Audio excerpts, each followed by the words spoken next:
much, Jenny, for introducing me. Good afternoon, ladies and gentlemen. I'll keep my talk very interactive. What I'll do is I'll present my presentation within 15 minutes, and then I'll leave the last 5 minutes for question and answer session. So that'll keep you on your toes, and I need questions. All right. As Jenny said that I am a physician, but if I was not a physician, I would have been a cricketer. So my passion lies in cricket, so I decided to do a project on that. I'm going to present a meta-analysis looking at the efficacy of injury prevention programs in different sports, especially in adolescent sports. So why do we need an injury prevention program?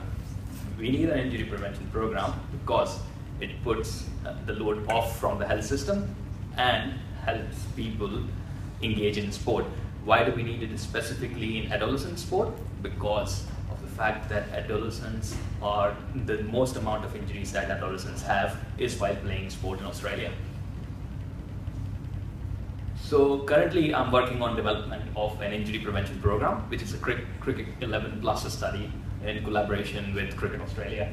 Now this is the first meta-analysis that is going to be conducted, which will look at the efficacy of injury prevention program in adolescent sports while factoring in the amount of exposure hours and the athletic time to exposure of injuries. And I'm going to talk on that a little bit more. It's also going to look at different moderators that affect the injury prevention programs.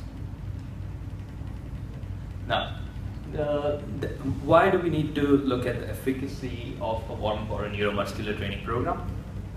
Because of the fact that if a neuromuscular training program or the injury prevention program is not effective, then potentially there is no point of using it. But in the past decade, there has been several studies that have looked at these sort of warm-up and injury prevention programs and shown that they are productive in reducing injuries. Sorry about that. One of the recent meta-analysis that were published by Lorenzen was that it showed that programs that included a component of resistance training reduced injury by about 68%, and programs that have a component of proprioceptive training reduced injury by 45%. But what it didn't factor in was the number of exposure hours. So you could be reducing the injuries, but the control group may be playing less number of hours, or greater number of hours for that matter, and greater exposure to playing time can increase the number of injuries. So it was important to factor in those two conditions. So in our meta-analysis, what we did is we looked at injury rate rather than injuries themselves. So we factored in two important key factors that were the number of injuries, but also the number of exposure hours.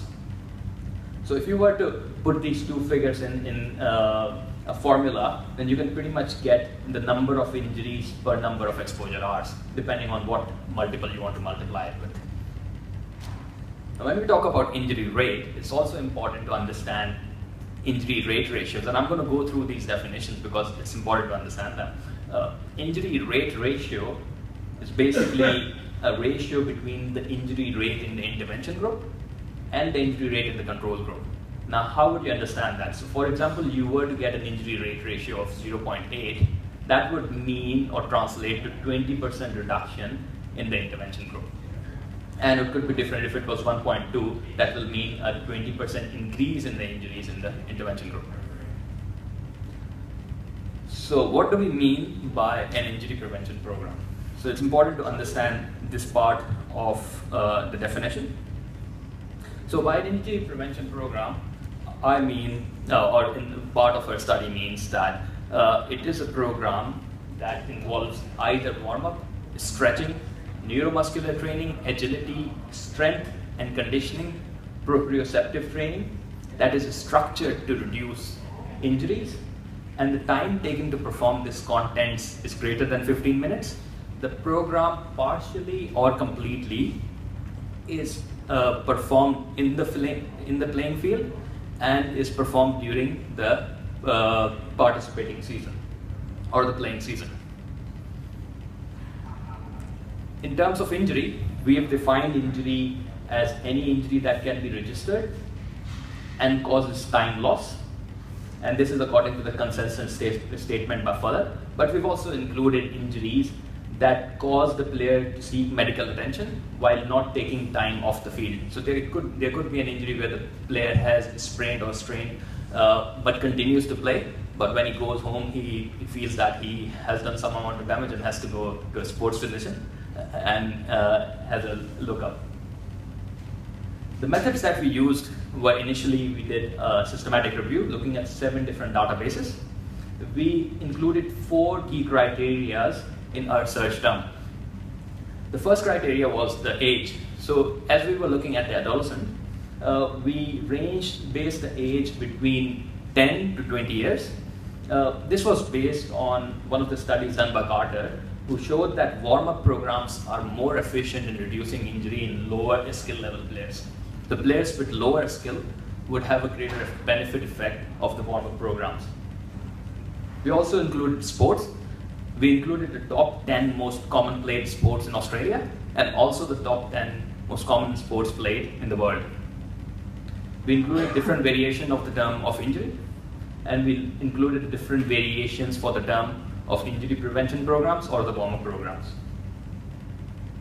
So these were the search terms that we included in our search.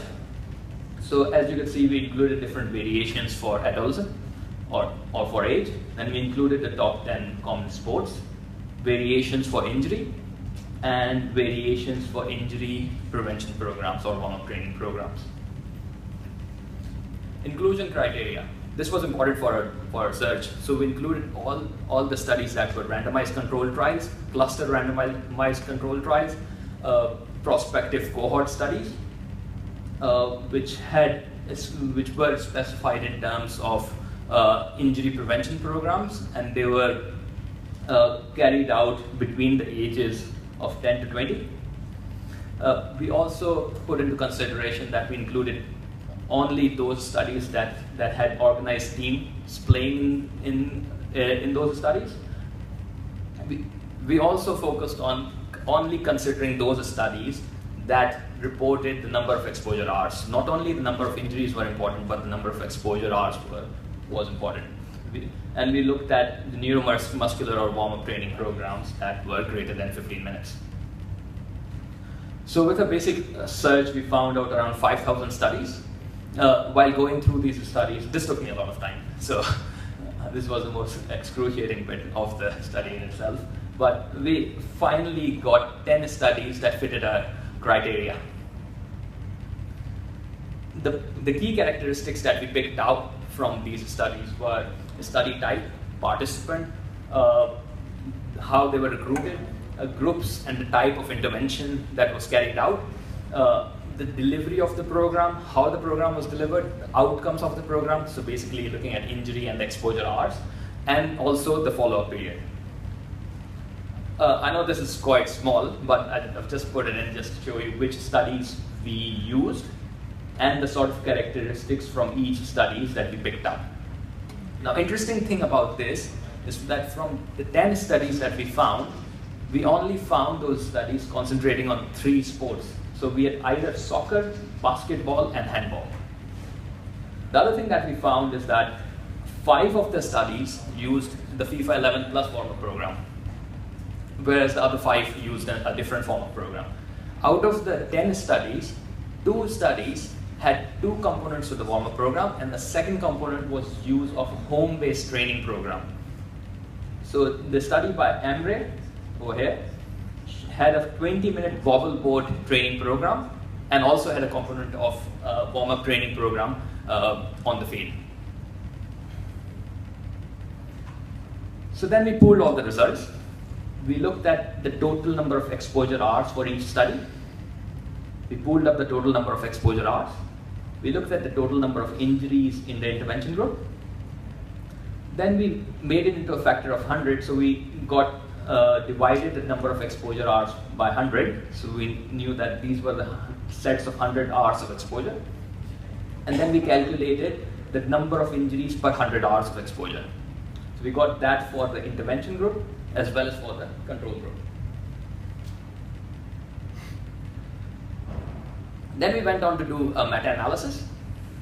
We performed meta-analysis by using CMA 2.2, version 2.2. In this slide over here, you can see the risk-rate ratios for each of the study.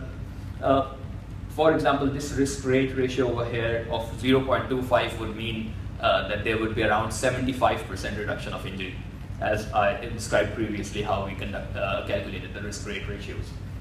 We pulled up all the risk-rate ratios, and the result was 0.645, and I'm going to talk on the result. But we also got the p-values for each of the studies. Out of the 10 studies, 3 of the studies were not significant, but 7 studies showed significant results. We also got through forest plot, and we also put into consideration the weight of the studies. And the weight of the studies was basically dependent on the total number of participants in each study. So if you have a look at this part over here, it shows the number of injuries and the number of participants, or the number of people involved in the study, in the intervention group as well as in the control group.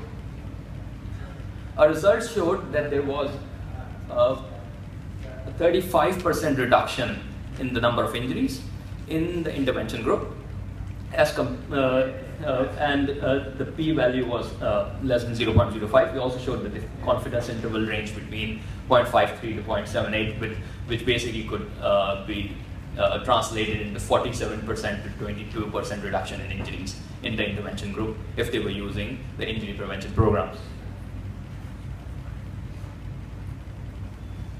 Then we did some moderator analysis. So, as I showed you previously, we had a look at several different moderators, but for this talk I've just chosen 3 because we are still in the process of doing the analysis, and there won't be enough time to talk through each and every one of them. So we chose 3 moderators that I'm going to talk through today. As I previously mentioned to you that there was 10 studies. 5 of those studies had the FIFA 11 Plus program, which is a warm-up and neuromuscular training program prescribed by FIFA. That takes around 15 minutes to 30 minutes to do and has different varying stages. So we compared the FIFA program with all the other programs, and we found out that the non-FIFA program had a greater reduction in injury rates as compared to the FIFA program. Then we looked at the different types of sports. So we looked at, so as I previously told you that we only had 3 sports flagged up in the 10 programs or the 10 studies that fitted our inclusion criteria. So we had a look at soccer versus other sports, and interestingly enough that we could divide this into sports that only use the feet and sports which use the upper body. So basically what we had is division of the groups between soccer and basketball and handball. And we found out there was a greater reduction of injuries in sports that involve using your hands and upper body. Then we also looked at another moderator, which was the use of wobble board.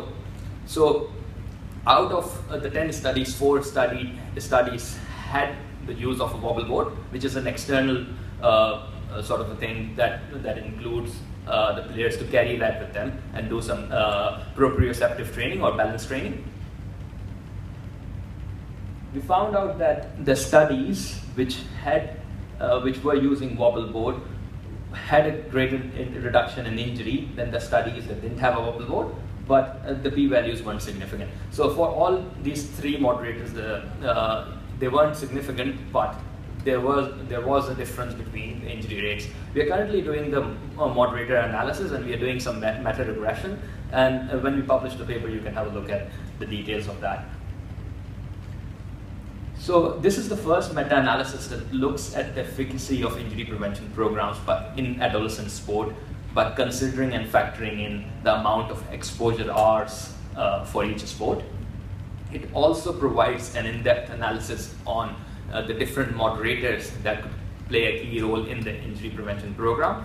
And the aim is basically to develop a similar injury prevention program for cricket and apply it at grassroots levels for junior and adolescent cricketers. Thank you very much. So I'm just going to open up for